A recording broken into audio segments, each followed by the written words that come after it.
customs law, customs compliance. And most of my practice focuses on compliance with U.S. law in that regard, particularly all the tariffs that have been imposed by the Trump administration. I've been advising clients on how to cope, how to deal with it, what does it mean, what do they have to do in their processes to make it work, et cetera, et cetera.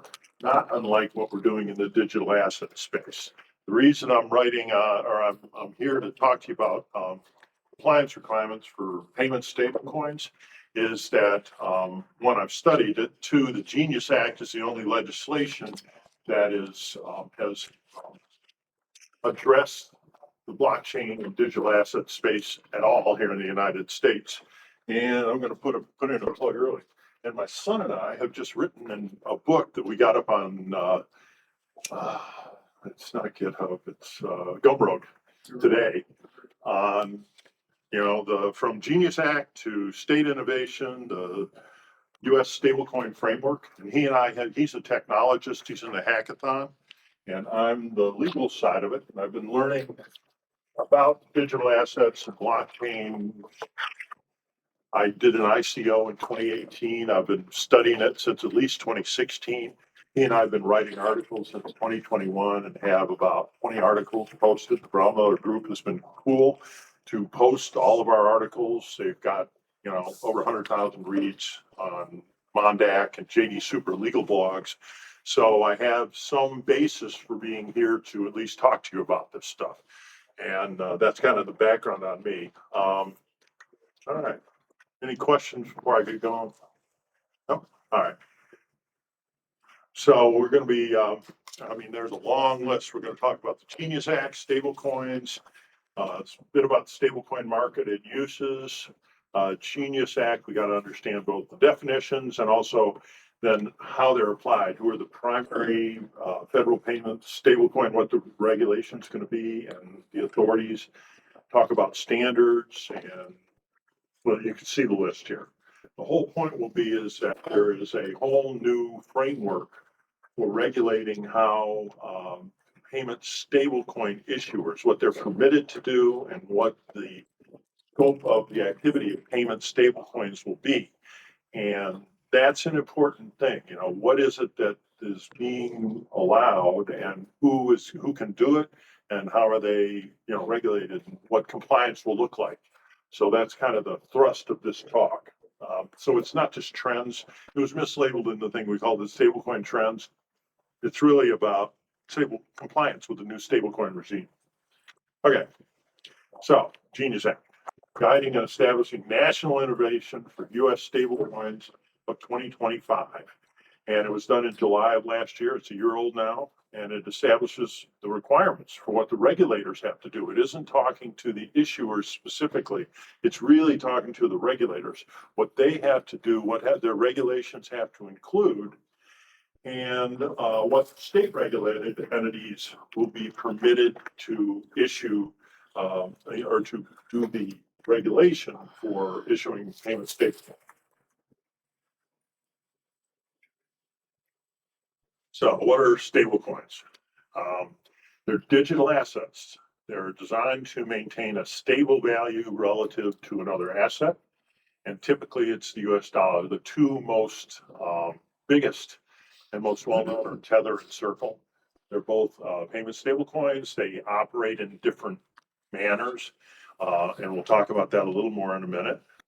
They function, it's like a digital dollar on the internet. The whole idea is that the reason they're so useful is that the price you're advertising for the sale of your good, if you're going to be paying it in digital currency, real hard to do with crypto that fluctuates minutes by minute almost, whereas stable coins are designed to maintain that dollar peg. And so you're always getting the pricing that you're being asked to pay, and the pricing, the price that you actually deposit is the same and remains the same, and everybody accepts that that's how that works. And that's going to enable the use of X402 payment rails on the HTTP, on the internet, and more. It offers a means for doing commerce. It's already being used well by a lot of companies, but I think it's going to expand greatly with the issuance of multiple other payment stable coins that'll be permitted through this new legislation. it's like a money market fund where you have different types of assets. They're all short-term, very liquid assets, treasury bonds, and they can be deposits in federally insured institutions. They could be, we'll go through all of the different, what that basket or money market fund composition will be in another slide. They're, yeah, and the safe collateral, that's a critical part of maintaining the value and maintaining the trust of the commercial entities that are going to be using these in the banking, particularly the banking community, that it is safe and they're not going to lose money by using these. And it really, the whole point is for digital payments. So, okay, this is the stable coin, particularly USD Circle coin is the best under US policy. It's going to be the best one to use. It's closer to meeting Genius Act norms now. It's only like 30, I think 30% of the total market. As you can see, the stablecoin market is about 800 billion at this stage.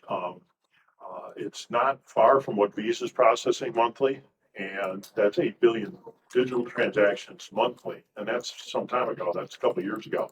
So it's more now. We're going to be in the trillions of dollars in processing. Visa and for sure and MasterCard both have looked into how will they incorporate using payment stablecoins in their systems. And so we anticipate that they'll be part of it. Tether is also, they're the biggest one. I think they're 70+% of the total market share. No, it can't be 70 because Circle's 30. I think they're 50% because the others are about 20%. But Tether is primarily in Asia, and it's both the reserves and some of the other ways that they use payment stable coins. They've never produced an audited financial statement. As a consequence, they're going to have a really tougher time to comply with the Genius Act requirements. So we'll see how that goes. But I would expect that both Circle and Tether will try to become have at least an entity within their corporate structure that will be a permitted payment stablecoin issuer under the law so that they can take part in this growth of this market, because it's going to grow a lot once the law really enters into force early next year. Okay, and then the others, First Digital and MakerDAO has the DAI coins. They're both useful for other purposes. They're small pieces. I would expect that they will both try to become permitted payment stablecoins issuers under the law as the regulations evolve and are just being promulgated now. They haven't even been fully put out for even notice and comment, and we'll get to that. Okay, uses. Stablecoins can be used for the payment infrastructure, and I've already been talking about payments. It really is the major focus. Instant, low-cost cross-border payments. If we could implement payment stablecoins, particularly in the supply chain, I'm working with various organizations, the Government Blockchain Association and others, to try to write up a supplement for the instant use of stablecoins and how does one comply with that? What do stablecoin issuers need to comply with to have their processes pass muster or pass a standard that will match what the banks are going to need? So I'm already working on that. I think the international trade settlement, it's going to be huge. I do that already, and it's a very good use case. Remittances, it's going to permit people, so you're working in France and you want deposits in your accounts in the US. It could be done through the banking, but it can oftentimes, particularly if you're earning, lower amounts, getting a remittance out of the US to other countries, Costa Rica or Mexico or somewhere else, very difficult. And a lot of people have had to use Western Union for a long time. This will change that whole picture. Peer-to-peer supply chain payments it's already. I mean, it's being integrated into payment structure now.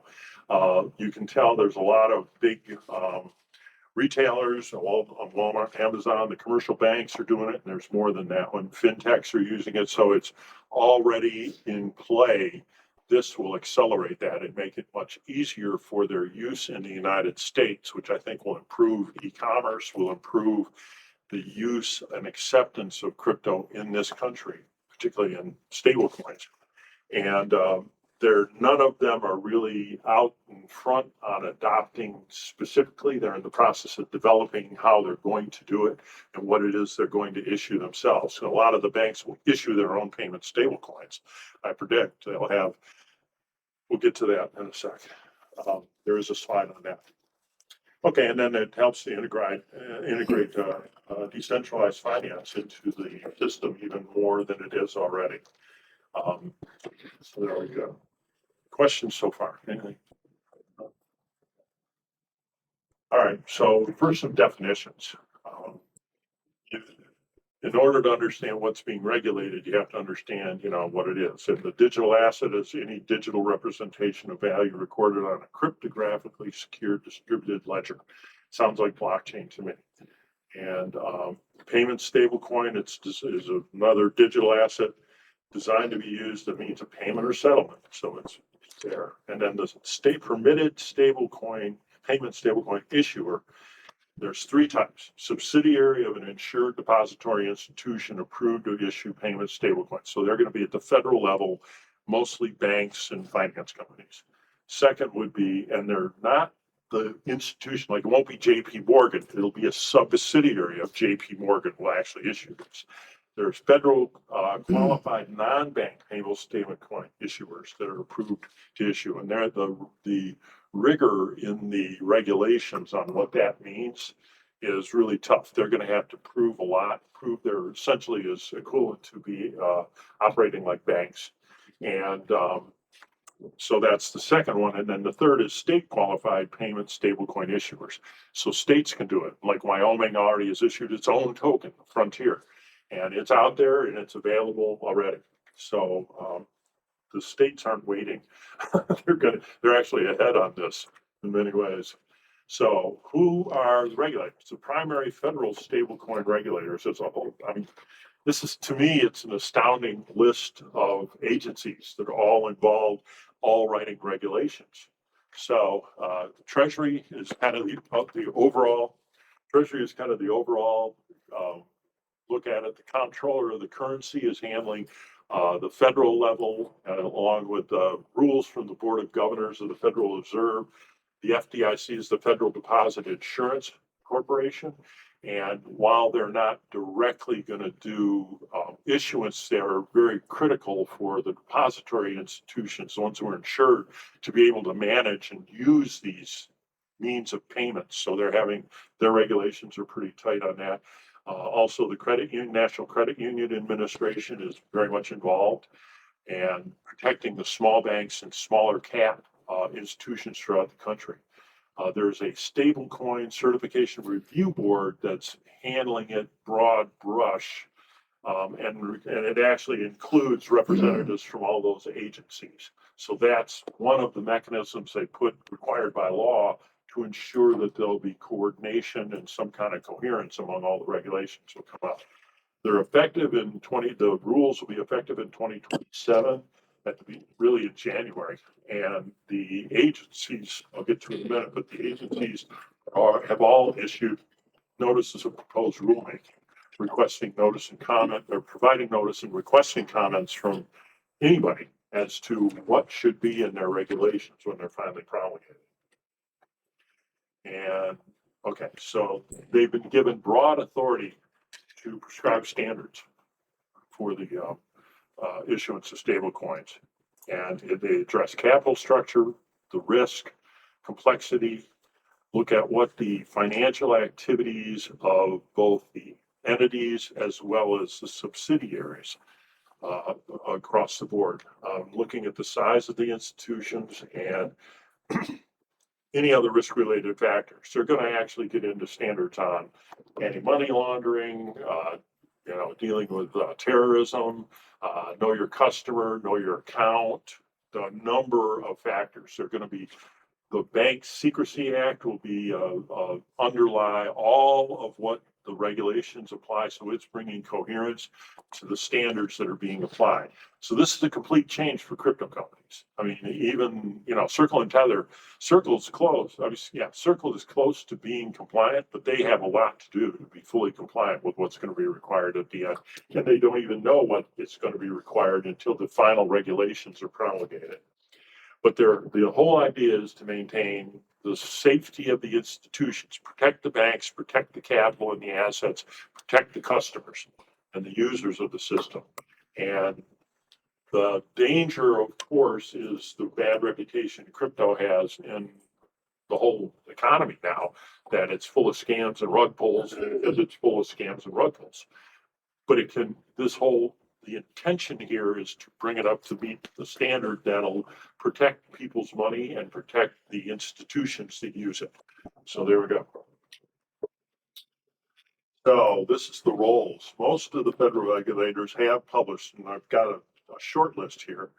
The state regulators must also develop a regulatory framework that allows companies to comply with federal rules for capitalization under 10 billion. Once a capitalization of a state entity, a state permitted payment stablecoin issuer goes above 10 billion, it comes under federal regulation automatically. And I know Wyoming, New York, I believe Texas have all issued frameworks for this, Nebraska. So several states are already ahead, and they've completed a lot of the action that they need to do to comply. But it won't really be fully operative until the federal framework is in place, which is the end of this year. And I've listed, this is just, I'll work with Jackie to figure out how to the extent, if you're interested in the PowerPoint, if it's useful, that it'll be available to everybody. From this list, you can pretty much easily find these NPRMs. We've got the full citation in our new book. We've got the full citations to those. There's an appendix all about the NPRMs that we've included. We're able to do it. However, the Federal Reserve hasn't issued their guidance. They're the only ones that are kind of behind the 8 ball, but they should be doing so this month because that's the deadline for them to have some kind of action to take. So, all right. Okay, so critical. I mentioned the Bank Secrecy Act. That's where the anti-money laundering and anti-terrorism regulations come right out of there. That know your customer and know your account regulations all flow from the Bank Secrecy Act, and they're all treated as financial institutions under that, but they're exempted from the capital requirements of the Financial Stability Act of 2010. I don't know what that all means right at this juncture. That I wrote a while back, but it basically is setting the standard at a federal standard that already exists, and they'll just have to come up and comply with it. The framework, and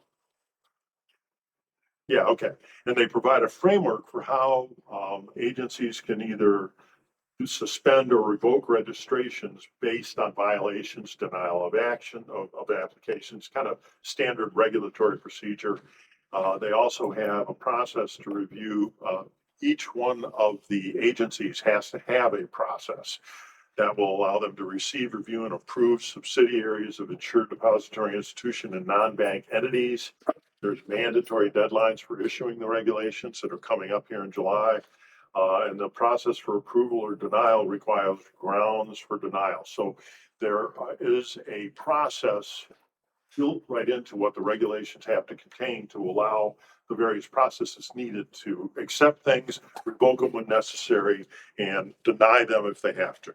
And also give reasons so that they can not only appeal, they can reapply. So there will be a lot of permitted payment stablecoin issuers who will result out of this so that their stablecoin will then become competitive and usable in the overall marketplace. And a lot of them, I suspect a lot of them will be in-house, that, you may have payment stablecoin of Circle, Tether, and 10 other kinds come in. The institution itself very likely will have its own stablecoin that it translates to and uses to keep its books clean and everything else. So I think there will be multiple stablecoins involved in the systems that actually develop here, but the internal processing will kind of walled off, just like it's a gated, a moated castle right now for the banks. They're going to try to apply that framework in on the internet and on the blockchain. We'll see how it works. Okay, reserve requirements. This is the actual instruments you can use to support and back up the stablecoin. U.S. currency, Federal Reserve notes, cash. Funds held as demand deposits at the insured depository institutions. This is where the subsidiaries will have an advantage over a lot of other potential permitted payment stablecoin issuers, because the insured depository institutions have far more capital than a lot of the other smaller either companies, DeFi institutions. They'll be very competitive for holding that as a backstop for their stablecoin, for the subsidiary that issues it. It's also treasury bills, notes or bonds with 93 days or less maturity, so they're fast. It'll help the bond market to have those as support in this. I think that'll increase. I think Treasury's looking at it as a good way to support the bond market as well. It allows repurchase agreements with maturity of 7 days or less, backed by treasury bills. So there again, there's a really good use for the treasury bills. And then reverse repurchase agreements with a maturity, so they'll do swaps. How that all works, I'm not a financial attorney. I don't do financial issues. I'm going to have to learn it, but or at least better than I do. But I'm being honest with it. But these instruments are really simple, and it allows them to use the purchase and repurchase and reverse repurchase agreements. Allows there to be enough capital to support the whatever instrument is being floated, whatever value has to be supported in the stablecoin to allow the issuance to undertake whatever action is needed. So these are mechanisms to free the reserves to enable the issuance or return of stablecoins in the flow. There's also money market funds invested in similar assets as this, and central bank reserve deposits. So it's a fairly deep pool of short-term assets that can then support payment stablecoin issuance and their compliance. This is what's going to bring rigor into the actual user market. Okay, and that is the permitted payment stablecoin issuers. Under these regs, the law requires that they're going to have to publicly disclose their redemption policy,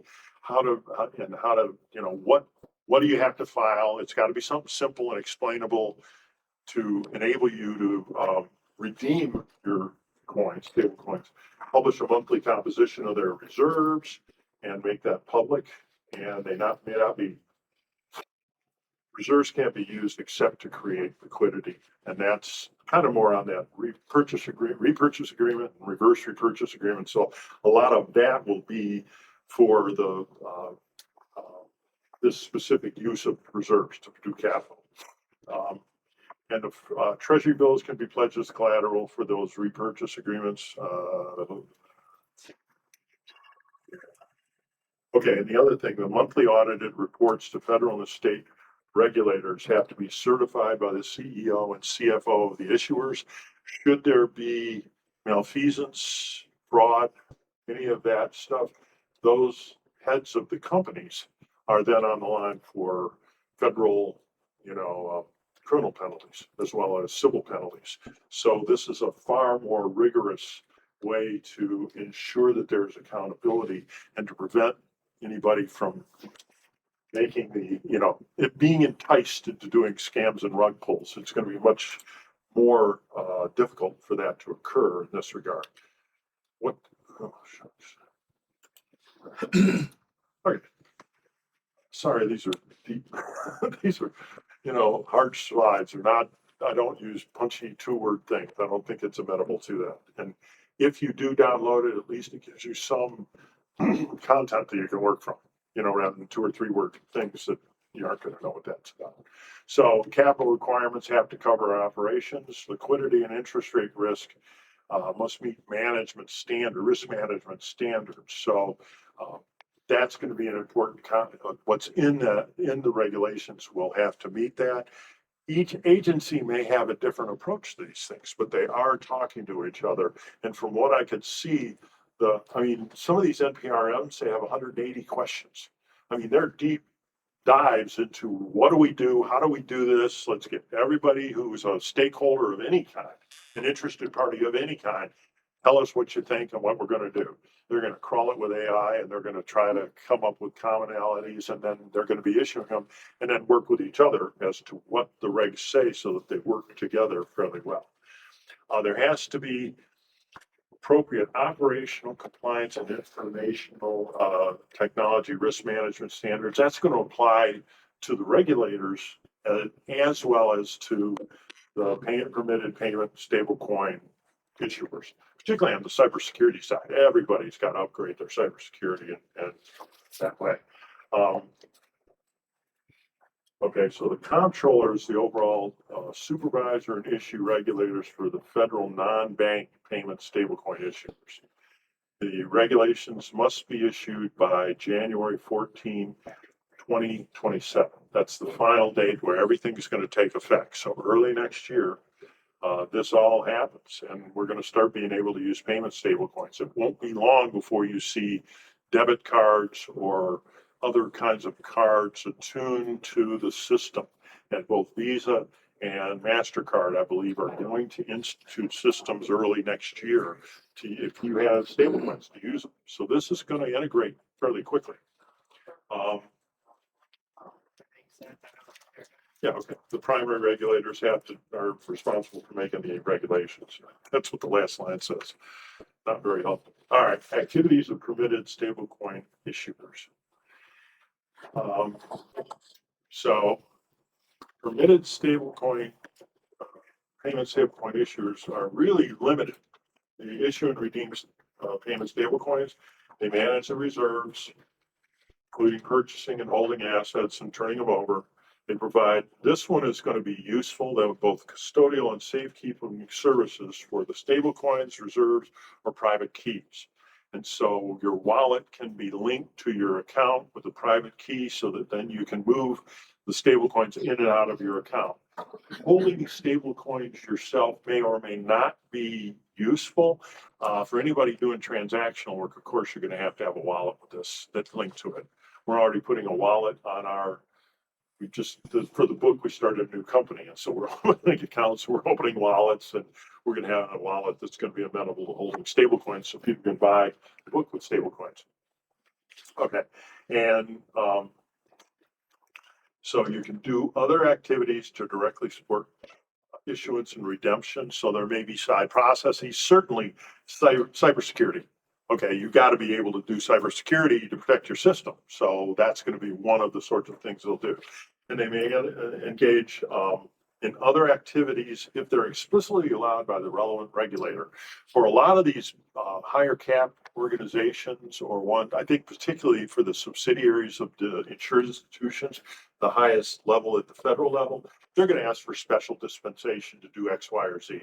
They'll submit under the regs, they'll be able to submit a request to add this additional functionality, and it's up to the regulator whether or not that'll be issued. I would expect that over time, that'll become fairly common.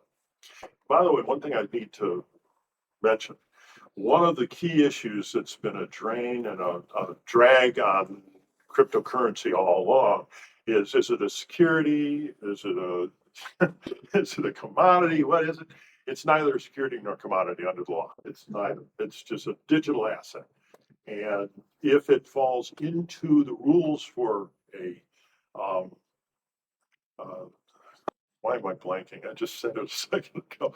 If it falls into the definition of either a security or a commodity, it would be regulated by the SEC in one case, or CFTC, the company would be regulated.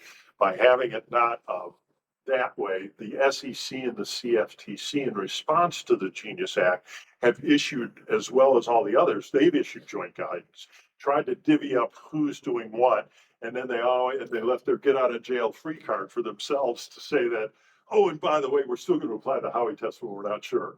And the Howey test is how you determine whether or not it's a security.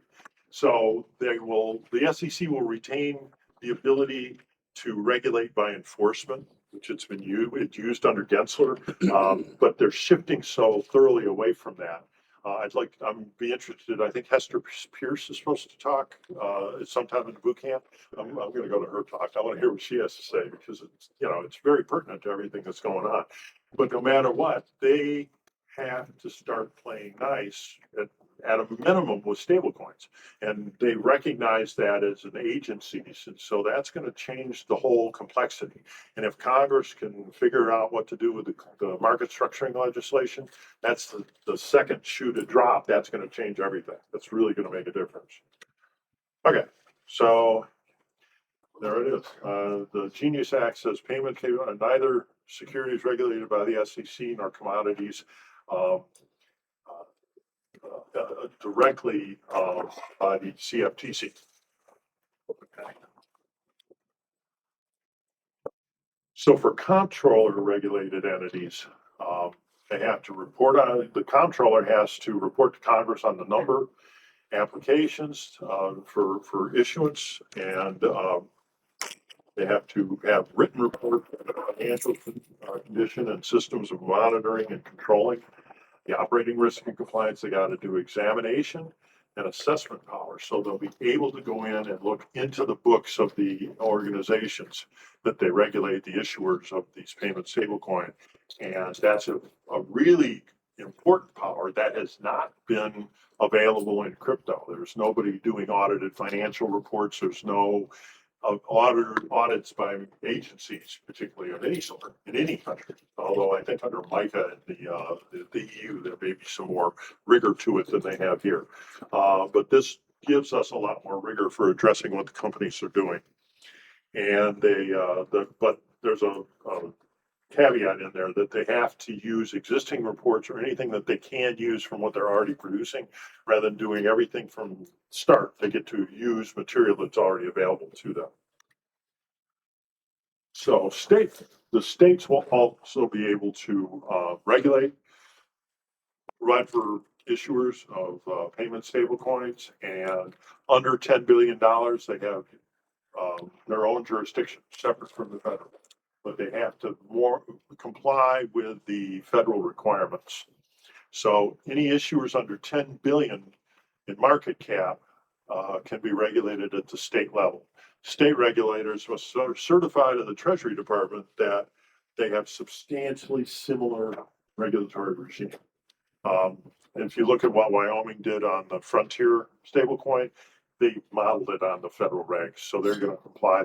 I think there's two things they have to do to bring themselves into compliance already. One will be that they have to change some of the reserves to short-term instruments, and there's another fairly simple fix that they have to make, and they'll be compliant. So they'll be able. The substantial similarity is already being baked in by a lot of the states, and it's subject to rejection by the Treasury Department with the right to appellate review. So states can fight about it.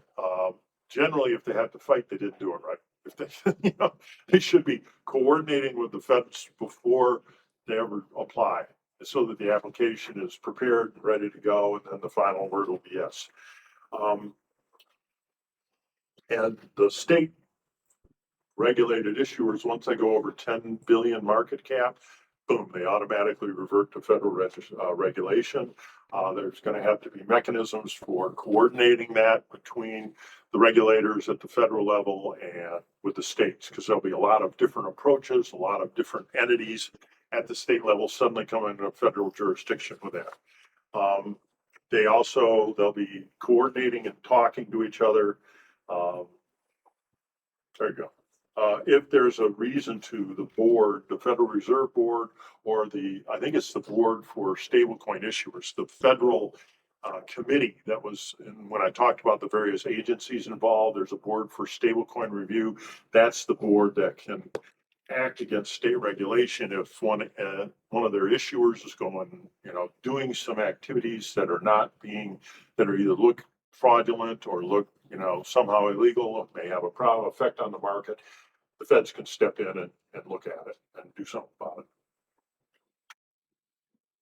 Okay, so what this does, it helps from the point of view of the market itself and what's going on in the crypto sector. The regulatory certainty is really going to help things. and it improves the integration. It's going to help DeFi immediately because DeFi is pretty much based on using stable coins. So it'll help decentralized finance pretty well. Also have a major impact ultimately on payment mechanisms. But for the consumer, I don't think it hits the consumer very quickly, but over the next 3 to 5 years, I think it'll really become very common in retail as well, and common in use in commercial instances.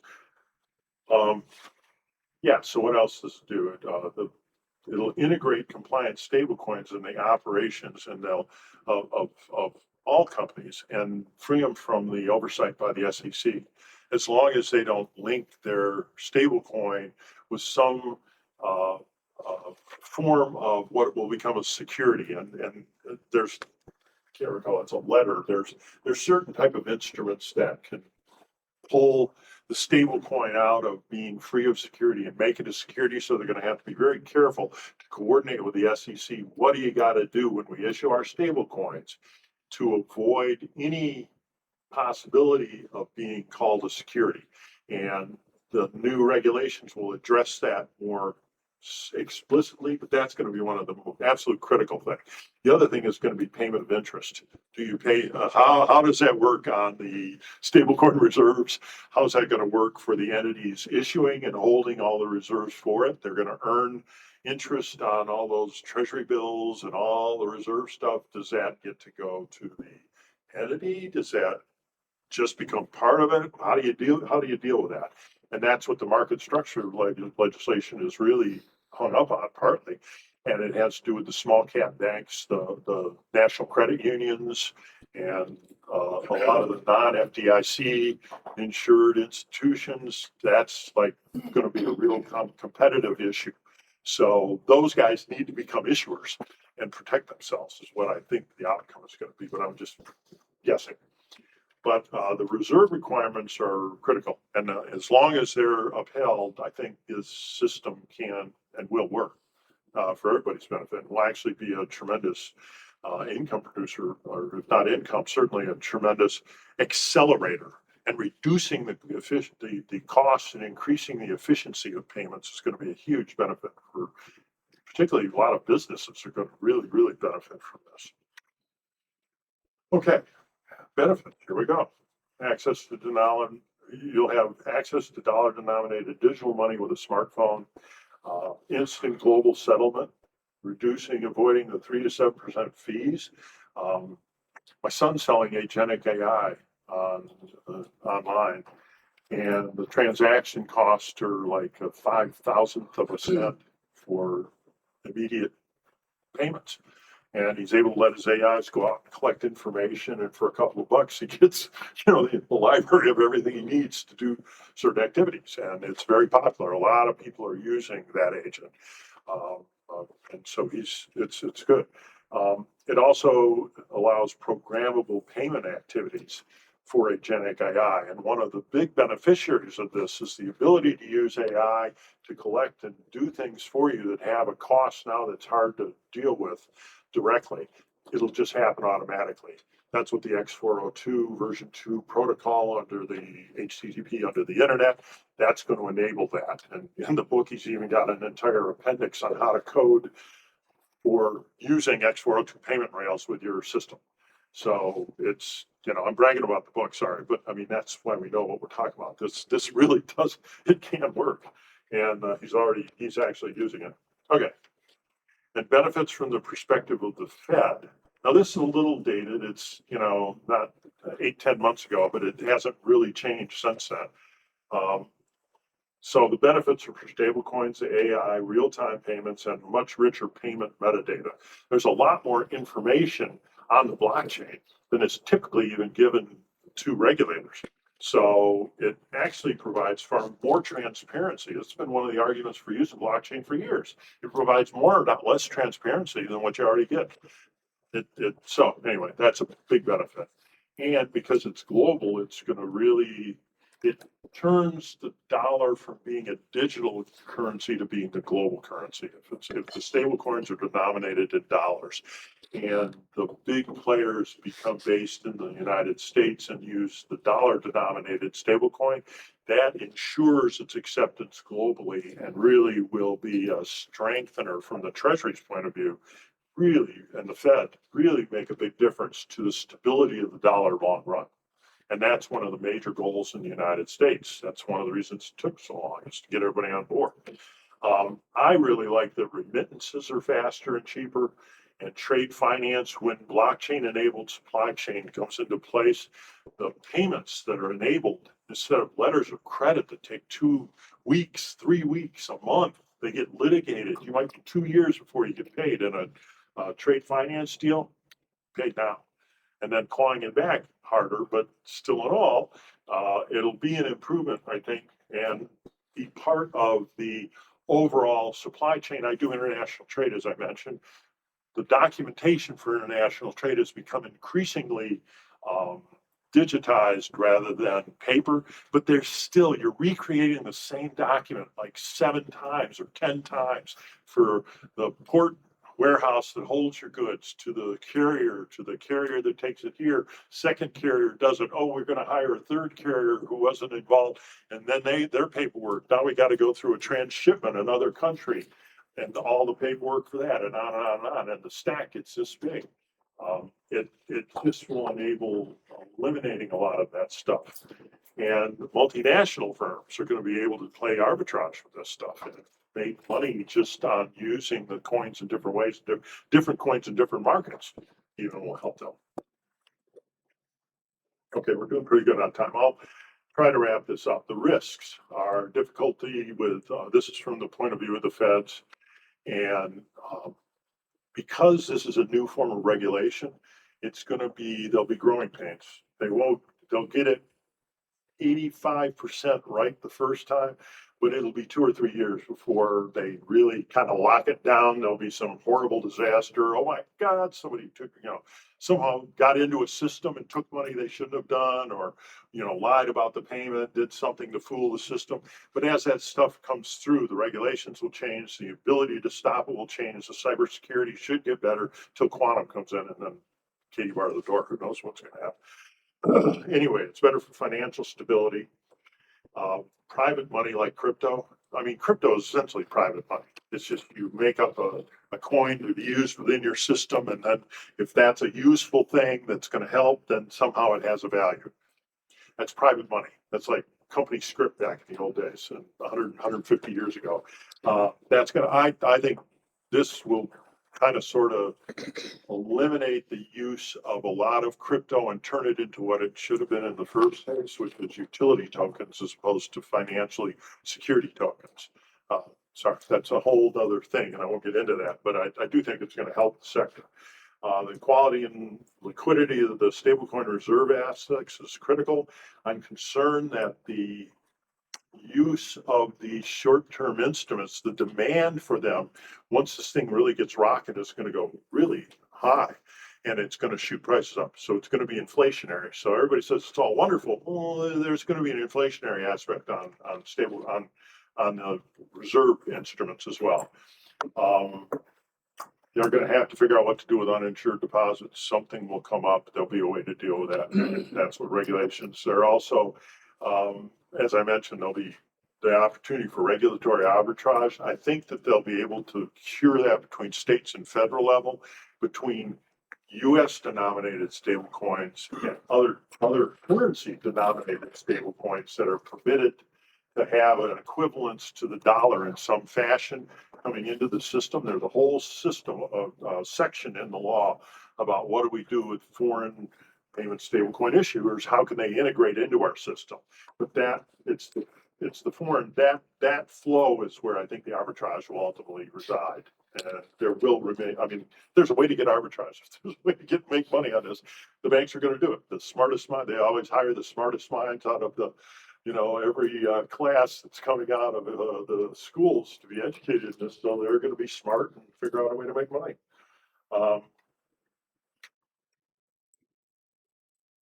Longer term.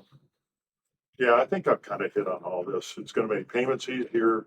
It gives how to regulate cryptocurrency. It's going to start giving a framework, and with the market structure regulation, that'll complete that task so that then crypto overall will change, will have to modify, will have to become somewhat integrated into the system, but it's still decentralized payments. If we do it right, we can maintain that well, particularly in, well, we've got a whole thing in the book about organizations, DAOs and DUNAs, decentralized unincorporated nonprofit associations, and how you can use payment stablecoin there could be very beneficial if done right. The addition of the KY, know your customer, and anti-money laundering requirements may really impact the permissionless characteristics of the blockchain and using digital assets. But the certainty and the elimination of so much of the scamming and rug pulling and fraud is really, that's kind of a necessary handoff. You kind of sort of, you can't have both and have it maintained. It's just not going to work. And they're also looking at other commercial and banking issues with it. Okay, there we are. So we're unlocking, it's not an 800 monthly market, it's more like $1 trillion now. And it's going to go into the trillions, multiple trillions when this thing really gets rocking. By 2030, the stablecoin payment system will be tens of trillions of dollars of things. Really, if it really hits acceptance, proves its worth, proves they've worked through all the problems and fix them, it'll move in past 10 trillion and keep going. The application of standards, I would propose to you, is one of the most critical things that can happen out of this. I'm working, like I said, with Government Blockchain Association for trying to develop standards for how issuers can comply and do this right. I think the regulators are rushing to try and get all this stuff done.